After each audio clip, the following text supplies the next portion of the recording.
नमस्कार। एक और टिप्पणी के साथ मैं अतुल चौरसिया। आर्यावर्त के सेवा तीर्थ में अंदरूनी मारकाट की खबर थी। डंकापति के बगल बहियां रायसीना टीले के जोशीले को लेकर दिन रात अफवाहें उड़ रही थी। कोई कहता राज्यसभा सीट का लेन देन हुआ है, कोई कहता जुएबाजी का ऐप चल रहा था, कोई कहता दुबई में लेन देन हुआ, कोई कहता शहंशाह से पटरी नहीं बैठ रही थी। लेकिन ये सब अफवाहें। सिर्फ एक ही बात पुख्ता कि बीते एक पखवाड़े से जोशीले का जोश थोड़ा ठंडा पड़ गया था। हिरेन जोशी कोई छोटा नाम नहीं है। प्रधानमंत्री कार्यालय में सबसे मजबूत, सबसे ताकतवर व्यक्ति, जिसने इस देश के लोकतंत्र की हत्या में बहुत महत्वपूर्ण काम किया, आप लोगों को का गला घोटने का बहुत काम किया है। क्या बिजनेस कर रहे थे हिरेन जोशी प्रधानमंत्री कार्यालय में बैठकर, ये भी देश में को जानने का हक है। कौन सी बेटिंग ऐप थी, क्या था, इसमें वो हिस्सेदारी है उनकी, बहुत सारी सुना है बिजनेस इंटरेस्ट हो गए इनके। विदेशों में इनके क्या लिंक्स हैं, जब विदेश यात्रा की वहां किन किन से मिले, क्या राष्ट्र के हितों का कोई समझौता किया हिरेन जोशी ने अपने साथियों से मिलकर अमेरिका में या जहां भी गए। ये सारी अफवाहें उड़ उड़कर धृतराष्ट्र के कानों तक पहुंच रही थी, लिहाजा वो थोड़ा बेचैन होकर दरबार पहुंचे थे। संजय भी खबरों से उतने ही भरे हुए थे, लेकिन खबर थी कि कहीं से पुख्ता होने का नाम नहीं ले रही थी। सब कुछ ऑफ द रिकॉर्ड चल रहा था, सो उन्होंने बात को घुमा फिरा कर करने की सोच रखी थी।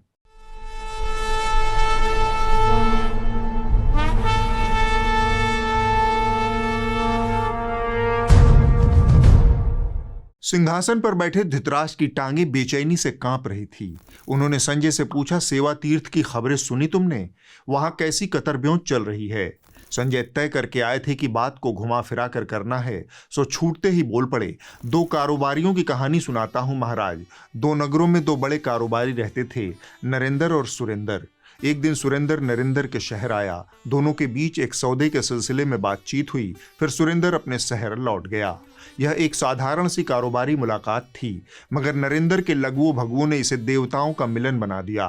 ढोल नगाड़े पिटने लगे, देखो देखो कौन आया, सुरेंद्र आया, सुरेंद्र आया। इनका रिश्ता खून से गाढ़ा। नरेंद्र को यह सब बहुत पसंद था। उसने चमचों की एक पूरी सेना खड़ी कर रखी थी। ऐसे मौकों पर चमचों की चमचई जोर मारने लगती थी। वो घूम घूम कर दूसरों को नीचा दिखाते। धीरे धीरे खबर दूर दराज के बाजारों में फैलने लगी। दूसरे कारोबारी नरेंद्र से खफा होने लगे। व्यापार कम होने लगा, सौदे टूटने लगे, साझेदार मुंह फेरने लगे। लेकिन हैरानी की बात यह कि न तो नरेंद्र को कुछ समझ आया, न उसके लघुए भगुओं को। वह अपनी आत्ममुग्धता में डूबा रहा। चमचों का शोर उसके इर्द गिर्द बढ़ता रहा। धृतराष्ट्र ने टोका, सीधे सीधे ये क्यों नहीं कहते कि डंकापति और उनके नए वाले साथी पुतिनेस्कोव की बात हो रही है। संजय ने झेपते हुए बस एक वृत्त चित्र चला दिया। पुतिन दिखाई दे रहे हैं स्क्रीन पर, व्लादिमीर पुतिन आपको स्क्रीन पर दिखाई दे रहे हैं। प्रधानमंत्री नरेंद्र मोदी उनको रिसीव करने के लिए अपने ब्लैक सूट में फिट स्मार्ट पुतिन तेजी से भारत की धरती पर दिल्ली पे कदम रखते हुए historic moment for the world alignment. मैं रोक रहा हूं सर आपको, फुल फ्रेम करूंगा। एंड वो रहे व्लादिमीर पुतिन की पहली तस्वीर। भारत की सरजमीन पे प्रधानमंत्री मोदी उनको रिसीव करने के लिए खुद वहां पे मौजूद है। Red president Putin stepping on Indian land. करीब 4 साल के बाद 2021 में आए थे। अब आपके सामने तस्वीरें in absolutely black and white. बाहर आ चुके हैं रूसी राष्ट्रपति पुतिन, श्वेता, और बाहर निकल के देखिए स्टेप आउट कर चुके हैं सीढ़ियों से नीचे आते हुए। यह देख धृतराष्ट्र की दिलचस्पी बढ़ गई। उन्हें सेवा तीर्थ वाला सवाल याद ही नहीं रहा। वो डंकापति के दोस्त में अटक गए। संजय ने आगे का हाल सुनाया। महाराज, इस मुलाकात को ऐतिहासिक गंगा स्नान आर्यावर्त की उस अति उत्साही भीड़ ने कराया, जो आजकल हर मौके पर घंटा घड़ियाल लेकर सड़कों पर उतर जाती है। इसी भीड़ ने पहले डंकापति के मित्र डोनाल्ड भाई ट्रंप के लिए भी पूजा अर्चना की थी।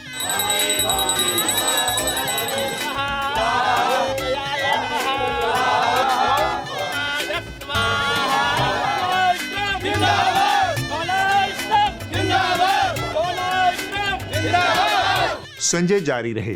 उस पूजा अर्चना का क्या हुआ महाराज? ट्रंप देवता ने प्रसाद में आर्यावर्त को 50% टैरिफ का पंजीरी बांट दिया। दूसरी तरफ एक ट्रेड डील है जिसका कृत्रिम गर्भाधान बहुत पहले हो चुका है, लेकिन वह जन्म लेने का नाम नहीं ले रही है। मुझे फर्क नहीं पड़ता भारत रूस के साथ क्या करता है। वे अपनी मरी हुई अर्थव्यवस्था के साथ चाहे जो करें, मुझे फर्क नहीं पड़ता। हमने भारत के साथ बहुत कम व्यापार किया है। उनके टैरिफ बहुत ज्यादा हैं, दुनिया में सबसे ज्यादा। महाराज वही भीड़ अब पुतिनोस्कोव की आरती उतार रही है। एक तरफ डंकापति, दूसरी तरफ पुतिनोस्कोव, और बीच में पंडित जी। मानो विदेश नीति अब विदेश मंत्रालय से नहीं बल्कि पंडित जी के हवन कुंड से चलेगी।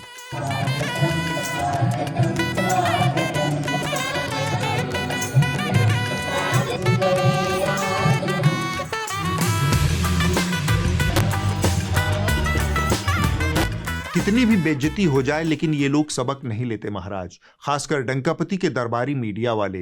वो नए सिरे से डंकापति के नए दोस्त के कंधे पर माइक रखकर पूरी दुनिया पर फायर करने लगते हैं। प्रधानमंत्री मोदी और राष्ट्रपति पुतिन की दोस्ती इस कार से एक नई रफ्तार पकड़ रही है और पिछले 4 महीनों में यह दूसरा मौका है जब प्रधानमंत्री मोदी और राष्ट्रपति पुतिन एक ही कार में बैठे हैं। पुतिन को ये दोस्ती है, ये दमदार दोस्ती जो हम आपको दिखा रहे हैं। आज यही है एजेंडा पूछता है भारत में। ये 2 विजुअल्स हम आपको दिखा रहे हैं। एक तरफ वो रशियन मेड जंबो जेट हवाई जहाज जिसे व्लादिमीर पुतिन चलते हैं। दमदार दोस्ती से पूरी दुनिया में हलचल है। आज राष्ट्रपति पुतिन का डिनर, और वो भी राष्ट्रपति भवन में। तस्वीरें मैं आपको दिखा रहा हूं।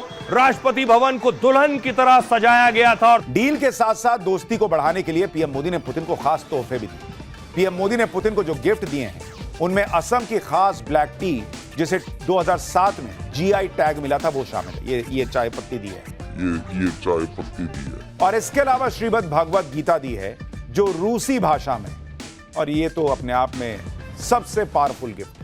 धृतराज सुने जा रहे थे, संजय बोले जा रहे थे। एक सवाल मेरे गले में गरारे कर रहा है महाराज कि जो पुतिनोस्कोव भारत आए थे वो सचमुच वाले थे या नकली वाले। ये मैं नहीं, डंकापति के वही दरबारी कह रहे हैं जो आज सोहरगान में लगे हुए हैं। पुतिन ने ट्रंप को बेवकूफ बना दिया। उनसे मिलने के लिए अपने बॉडी डबल यानी अपनी डुप्लीकेट को अलास्का भेज दिया। इस थ्योरी को साबित करने के लिए लोग तर्क दे रहे हैं कि पुतिन चलते वक्त कभी दोनों हाथ नहीं हिलाते, उनका लेफ्ट हैंड हमेशा स्थिर रहता है। लेकिन ट्रंप के साथ चलते पुतिन के दोनों हाथ आगे पीछे स्विंग हो रहे थे। खैर, वो असली हो या नकली हमें क्या, हमारे डंकापति असली हैं, यही काफी है। इस मौके पर धृतराष्ट्र ने हस्तक्षेप किया। रूस वाले दोस्त ने और क्या क्या किया? संजय ने कहा पहले तो डंकापति गले पड़े, फिर अगले दिन दोस्त गांधी जी की समाधि पर माथा टेकने गया। धृतराष्ट्र चौंके, वह गांधी भक्त भी है। मैंने तो सुना कि वह हिंसा का पुजारी है, कई साल से युद्ध में मुब्तला है।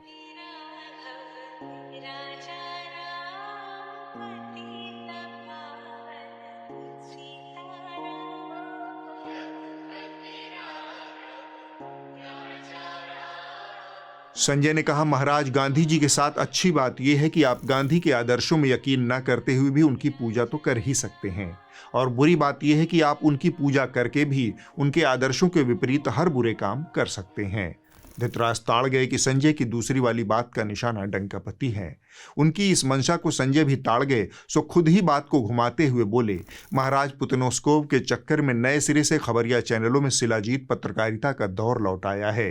पहले बहन अंजना ओम मोदी को सुनिए। तो यही है इंडिया टुडे ग्रुप की ताकत कि हम कहीं पर रुकते नहीं हैं, हम कहीं पर थकते नहीं हैं, और रात के आधी रात के बाद भी अगर आप देख रहे हैं पूरी टीम ऐसे डटी हुई है आपके सामने, तो इसके पीछे एक जज्बा है जो बहुत मेहनत के साथ आपने इंडिया टुडे ग्रुप में अरुण जी बनाया है। और इसके पहले इंडिया टुडे समूह की मालकिन कलीपुरी को थकान वाले सवाल ने घेर लिया था।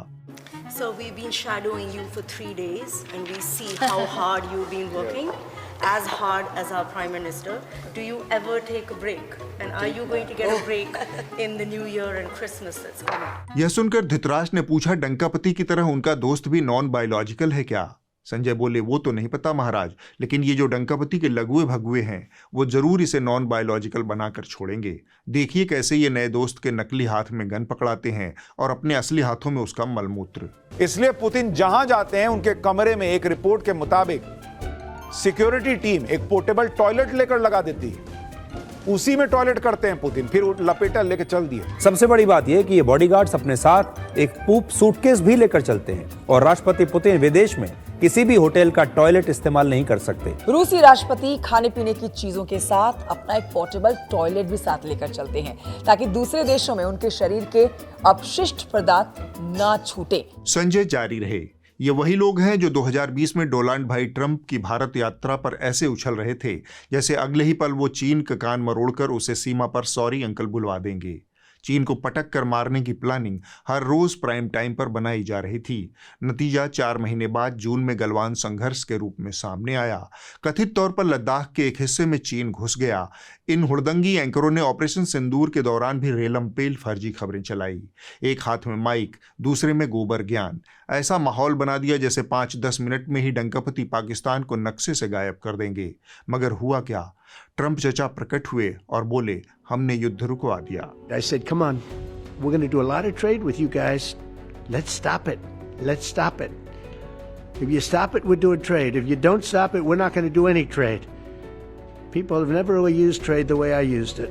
That I can tell you. असल समस्या यही है, डंकापति का पालतू मीडिया युद्ध उन्माद बेच रहा है, नफरत और फिरका परस्ती बेच रहा है और जनता उसे आध्यात्मिक प्रसाद की तरह ग्रहण कर लेती है। नतीजा ये होता है कि जमीन पर कूटनीति बिगड़ती है, पड़ोसी देशों से रिश्ते खराब होते हैं और अंतर्राष्ट्रीय मंच पर आर्यावर्त की स्थिति कमजोर होती है। संजय ने बात खत्म ही की थी कि धृतराष्ट्र को सेवा तीर्थ की याद आ गई। उन्होंने संजय को फिर से घसीट कर वहीं पहुंचा दिया। सेवा तीर्थ में उठापटक क्यों मची हुई है, यह सुन संजय के पास जवाब देने के अलावा कोई रास्ता न बचा। उन्होंने कहा, डंकापति के खास सिपहसालार थे जोशी जी, चैनलों के सुपर प्रधान संपादक। हर दिन खबरों का, माफ कीजिए, तारीफों और चापलूसियों का रनडाउन जोशी जी ही तय करते थे। तो एक मायावी हिरन घूम रहा है साहब प्राइम मिनिस्टर ऑफिस। वो इन सबको, सुबह मैंने सुना एक कॉन्फ्रेंस कॉल होती है, उसमें 12 लोग हैं, राजदीप उनमें नहीं है। तो 12 लोगों की एक कॉन्फ्रेंस कॉल में ये मायावी हिरन इंस्ट्रक्शंस देते हैं। ये रोज सुबह होता है। लंबे वक्त बाद जोशी जी के रूप में राष्ट्र को प्रधान संपादक मिला था। वहां से उन्होंने प्राइम टाइम की अनगिनत कहानियां संपादित की। उनके एक इशारे पर हवा में ही कहानियां पैदा होती और दम तोड़ देती। उनके व्हाट्सएप ग्रुप की तान पर शाम 5 बजे से रात 10 बजे तक देश के खबरिया चैनल थिरकते रहते थे। फिर खबर उड़ी कि डंकापति जोशी जी से नाराज हो गए। फिर दूसरी खबर उड़ी कि भले ही डंकापति नाराज हो गए हों, पर जोशी जी हैं तो अपने आदमी, और अपना आदमी जब इतना अपना हो कि राजदार हो जाए तो फिर उसे एक झटके में निकाल फेंकना ठीक नहीं। धृतराष्ट्र ठिठक कर बोले, मतलब? संजय ने इशारों में समझाया, मतलब झटका और हलाल का है महाराज। पत्ता सिर्फ जोशी जी का ही नहीं कटा है, साथ में सहगल जी और जैन जी का पत्ता भी कटा है। देश की ब्यूरोक्रेसी से चौंकाने वाली खबर सामने आई है। उत्तर प्रदेश कैडर के 1988 बैच के रिटायर्ड IAS अफसर नवनीत कुमार सहगल ने प्रसार भारती के चेयरमैन पद से अचानक इस्तीफा दे दिया है। अधिवक्ता हितेश जैन ने विधि आयोग के पूर्णकालिक सदस्य के पद से इस्तीफा दे दिया है। केंद्रीय विधि मंत्रालय ने गुरुवार को ये जानकारी दी। मंत्रालय ने कहा कि राष्ट्रपति ने उनका इस्तीफा स्वीकार कर लिया है। यह सुनकर धृतराष्ट्र ने सिर्फ इतना ही पूछा, सब ठीक ठाक तो है डंकापति के कुनबे में? संजय ने कहा, कुनबे में कांव कांव तो लगी ही रहती है महाराज। इस बार थोड़ा कुकुरहां हो गई है, पर आप चिंता ना करें, डंकापति सब संभाल लेंगे। कांव कांव से कुकुरहां का आश्वस्ति भरा जवाब सुनकर धृतराष्ट्र मुतमईन हो गए। जो बेचैनी उन्हें खाए जा रही थी वह शांत हो गई। अतः वे उठे और अंतःपुर को प्रस्थान कर गए। धृतराष्ट्र संजय संवाद में इस हफ्ते बस इतना ही। आगे बढ़ने से पहले एक सूचना जनहित में जारी है। दिसंबर आ गया है, साल 2025 खत्म होने वाला है, यानी यह सदी 1/4 बीत चुकी है। यह बहुत लंबा अरसा है और इसके साथ एक अच्छी बात ये जुड़ी है कि इन 25 सालों में से 13 साल न्यूज लॉन्ड्री आपके आसपास ही मौजूद रहा है, पूरी तरह से विज्ञापन वाली पत्रकारिता से आज़ाद और सिर्फ जनहित के प्रति समर्पित। सिर्फ आप जैसे सब्सक्राइबर्स की मदद से यह असंभव दिखने वाला सफर संभव हुआ है। अगर आपने अभी तक न्यूज लॉन्ड्री को सब्सक्राइब नहीं किया है तो अभी भी देर नहीं हुई है। इस QR कोड को स्कैन करें या फिर डिस्क्रिप्शन में दिए गए लिंक पर क्लिक करके यह साल खत्म होने से पहले यह शुभ काम निपटा लें। 2025 का अंत और 2026 की शुरुआत न्यूज लॉन्ड्री के सब्सक्रिप्शन और अनंत शुभकामनाओं के साथ करें। अमूमन मैं इंडियन एक्सप्रेस की कॉलमनिस्ट तवलीन सिंह के विचारों से सहमत नहीं होता हूं, फिर भी उनका लिखा पढ़ता जरूर हूं। इस बार मैं उनके विचारों से न सिर्फ सहमत हूं बल्कि उनके लिखे से उधार लेकर कुछ बातें कहना चाहता हूं। हमारी सरकार ने रूसी राष्ट्रपति पुतिन का स्वागत ऐसे किया जैसे वो कोई दुनिया को बेहतरी की ओर ले जाने वाले नायक हों। बिल्कुल उसी तर्ज पर हमारे मीडिया ने भी पुतिन की तारीफ और चापलूसी की इंतहा कर दी। पर क्या पुतिन हीरो हैं? क्या मीडिया ने पुतिन से कुछ जरूरी सवाल पूछे? क्या मीडिया ने इस बात का आकलन किया कि इस यात्रा से भारत को वास्तव में क्या फायदा हुआ? जाहिरन भारत के मीडिया ने ऐसा कुछ नहीं किया। एक तानाशाह जो अपने देश में अपने राजनीतिक विरोधियों से क्रूरता की हद तक पेश आता है, उससे हमारे मीडिया ने यह सवाल नहीं पूछा कि रूस में लोकतंत्र की हालत कैसी है। उस चैनल ने भी नहीं किया जिसे पुतिन का इंटरव्यू करने का मौका मिला था।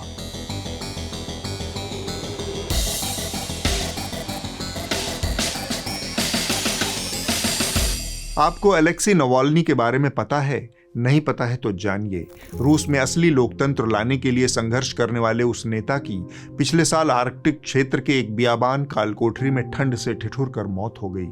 इस तरह की अनेक राजनीतिक मौतें पुतिन के कार्यकाल में हो चुकी हैं। ये सवाल मीडिया ने नहीं पूछा। सैकड़ों साल की अंग्रेजों की गुलामी के बावजूद मौजूदा भारत की सबसे बड़ी कामयाबी और शान यह है कि हम अपनी आज़ादी को लोकतांत्रिक रास्ते पर बनाए रखते हुए एक सफल देश के तौर पर सामने आए। और जिसे भी इस देश के लोकतंत्र पर गर्व होगा, उसे यह देखकर दुख जरूर होगा कि हमारा लोकतांत्रिक देश एक क्रूर तानाशाह के लिए न सिर्फ लाल कालीन बिछा रहा था, बल्कि प्रधानमंत्री खुद उसके साथ फोटो खिंचवाने में गर्व महसूस कर रहे थे। इस समूचे बदसूरत आयोजन का एक तर्क यह है कि यह व्यावहारिक राजनीति है। रूस से धंधा भारत के फायदे में है, इसलिए सब जायज है। भारत के लिए जरूरी है कि वह बुनियादी लोकतंत्र, सेकुलरिज्म, अभिव्यक्ति, आस्था की आजादी जैसे मूल्यों के लिए खड़ा हो। धंधे का तर्क सही हो सकता है, लेकिन यह काम पुतिन को हीरो बनाए बगैर भी हो सकता है। बीते हफ्ते संचार साथी के रूप में सरकार के पिटारे से निकले एक ऐप ने घमासान मचा दिया। दरअसल जनता के बेडरूम में घुसने की तमन्ना तमाम देशों के मदमस्त नेताओं में होती है। इससे जनता को कंट्रोल करना आसान होता है। रूस, उत्तर कोरिया और चीन इसका उदाहरण है।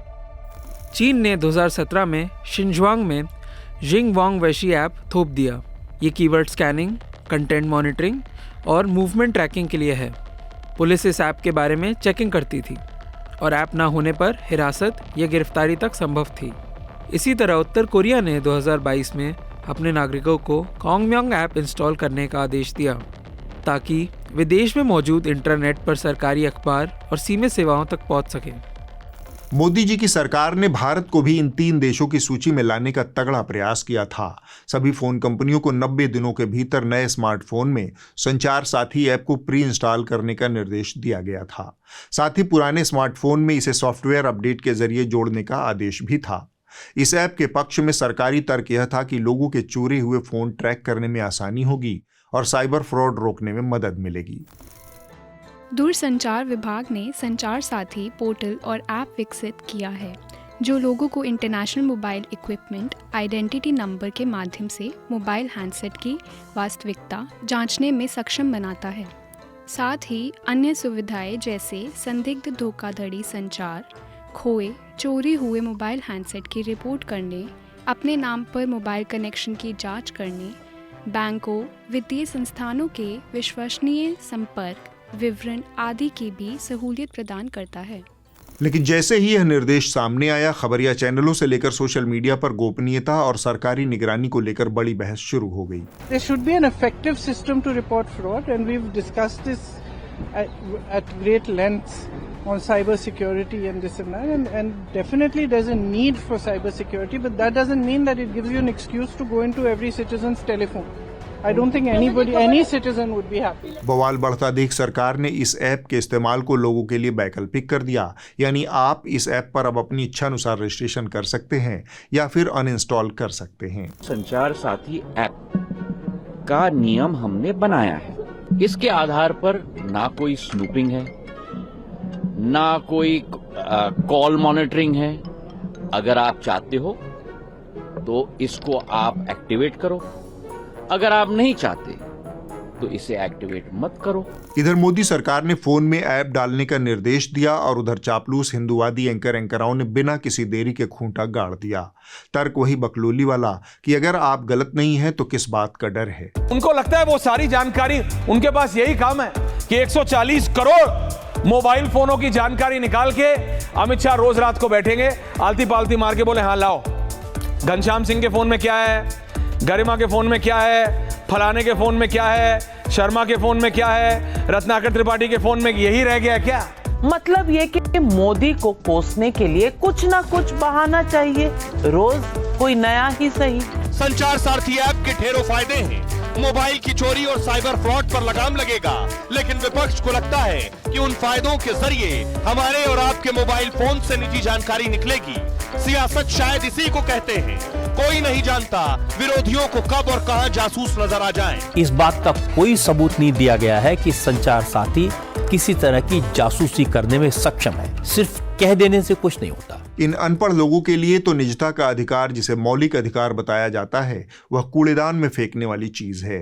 हर बार की तरह ही विपक्ष और राहुल गांधी को गरियाकर मोदी जी की महानता के गीत गाकर सुशांत सिन्हा ने इसे मोदी जी के खिलाफ एक और नैरेटिव बताया। बहुत दिनों बाद इंडी गठबंधन नरेंद्र मोदी के खिलाफ एक नया नैरेटिव लेकर आया।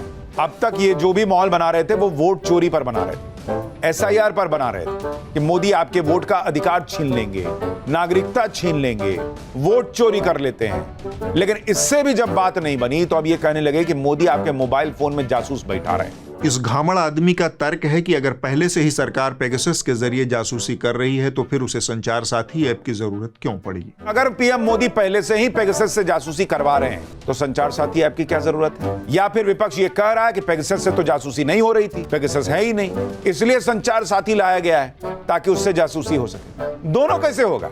एक और घोघा बसंत चैनल रिपब्लिक भारत के हुड़कचुल्लू एंकर ऐश्वर्या के मुताबिक मोदी सरकार संचार साथी ऐप इसलिए लेकर आई है क्योंकि विपक्ष दिशाहीन है। वैसे ऐश्वर्या का यह पूरा शो ही दिशाहीनता का उदाहरण है। इसे पता ही नहीं कि उसके प्रोपेगेंडा का केंद्र कुत्ता है या संचार साथी। क्या इस देश में मुद्दे नहीं है? क्या इस देश में असली जनता पे असर डालने वाली चीजें नहीं हो रही हैं? क्या सरकार को कटघरे में खड़ा करने के लिए आपको संसद में कुत्ता लाना है और एक ऐप डाउनलोड हो गई, आपको वो पूछना है? मैं सचमुच मैं परेशान हूं। इस कुकुर झोंझों को सुनकर हमें तो बस यही समझ आया। खैर, कुत्ते के मुद्दे पर सभ्यता, संस्कृति और शालीनता की कुकुर झोंझों भी पूरे हफ्ते छाई रही। दरअसल कांग्रेसी सांसद रेणुका चौधरी अपना कुत्ता लेकर संसद भवन पहुंच गई थी।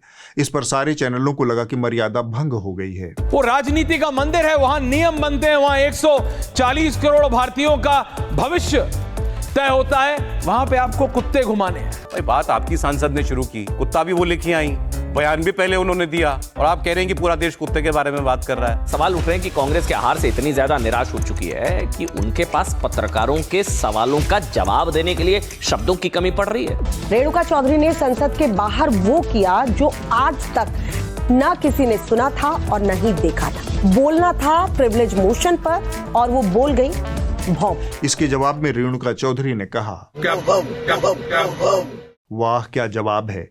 जिन एंकराओं ने मर्यादा, शालीनता और सभ्यता की कुकुर झोंझों की, उन्हें हमारी सलाह है कि एक बार वो अपने किसी भी पुराने शो से गुजर जाएं। ठुल्लू पकड़े गए, क्या पकड़े गए? ठुल्लू पकड़े गए, बाबा जी का ठुल्लू पकड़े गए, क्या पकड़े गए? नहीं, आप बदतमीजी कर सकती हैं। पकड़े गए, क्या पकड़े गए? बाबा जी का ठुल्लू पकड़ लिया आपने, क्या पकड़ लिया? Get out of my show, पकड़ लिया Baba ji? Get out of my show. हिम्मत नहीं है बेटा किसी की भी जो अमेरिका का दलाल। मैं दीपक चौरसिया तुझे चैलेंज करता हूँ, पत्रकार कि हम जैसे को अगर बिठाना है तो कम से कम सम्मान करना सीखो। आपको मैं ये दो शब्द माय डियर फ्रेंड कहना चाहता हूँ, D&D। मैं आपसे जानना चाह रहा हूँ, मेरा चैनल आपसे जानना चाह रहा है ऑफिशियली, क्या आपको लगता नहीं है कि आवेश में आपने ज्यादा बोल दिया? नो माय डियर फ्रेंड, मैं तुम्हें कहता हूँ और बताओ।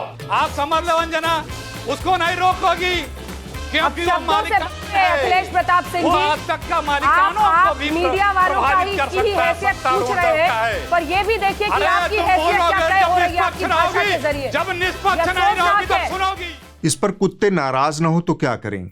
आपकी जानकारी के लिए बता दें कि कुत्तों की प्रतिनिधि सभा में एंकरों के रोजाना कुकुर व्यवहार पर चिंता जताई गई और प्रस्ताव पास किया गया कि एंकरों का दैनंदिन व्यवहार कुत्ता समाज की पहचान के लिए संकट है। ताज़ा निर्मित हुई बिहार विधानसभा से हर दिन कोई न कोई खबर आ रही है। चुनावी जीत के बाद मुख्यमंत्री नीतीश कुमार और उनके मंत्रिमंडल की ये शपथ तो आपको याद ही होगी। डॉक्टर दिलीप कुमार जायसवाल ईश्वर का शपथ लेता हूं कि मैं विधि द्वारा स्थापित भारत के संविधान के प्रति सच्ची श्रद्धा। पिछले हफ्ते बिहार विधानसभा में नवनिर्वाचित विधायकों का शपथ ग्रहण भी एक ऐतिहासिक मौके का गवाह बना। नवादा से जदयू के टिकट पर जीती विधायक विभा देवी अपने फर्ज अदायगी के पहले ही पड़ाव में अटक गईं। मैं विभा देवी मैं विधानसभा के सदस्य निर्वाचित हुई हूँ। मैं ईश्वर से सदक देती हूँ। मैं ईश्वर का विधि द्वारा स्थापित करती हूँ हुई हूँ। संविधान के प्रति सच्ची बोलिए ना अनुचार दूंगी और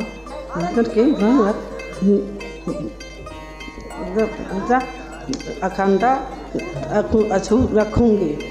मैं जिस पद को निवेदन करती हूँ करने वाली हूँ उसके कर्तव्य का श्रद्धापूर्वक निर्वहन करूंगी। अटकते भटकते संविधान का पालन करने को दृढ़ संकल्पित विभा देवी भी नीतीश कुमार के मंत्रिमंडल में उसी परिवारवाद की प्रतिनिधि हैं जिसका 2 हफ्ते पहले हमने विस्तार से जिक्र किया था। मायनेता नामक वेबसाइट पर उपलब्ध जानकारी के मुताबिक विभा देवी लिटरेट यानी शिक्षित हैं। क्या, कितना और कहाँ शिक्षित हैं वह जानकारी उपलब्ध नहीं है। खैर, शिक्षित होना नेता बनने की कोई अनिवार्य अर्हता नहीं है। अब आप भी इस हफ्ते की रिपोर्ट देख लीजिए। जो कही जा रही थी बातें कि अंदर में भी सोशल डिस्टेंसिंग। इस हफ्ते की रिपोर्ट द रेड माइक नामक यूट्यूब चैनल से है। सौरभ शुक्ला की यह रिपोर्ट देश के हवाई अड्डों पर पिछले 1 हफ्ते से फैली अराजकता को हमारे सामने लाती है। हवाई यात्रा में इंडिगो कंपनी के एकाधिकार के चलते बड़े पैमाने पर यात्रियों को हो रही असुविधा को समझने के लिए यह रिपोर्ट देखिए।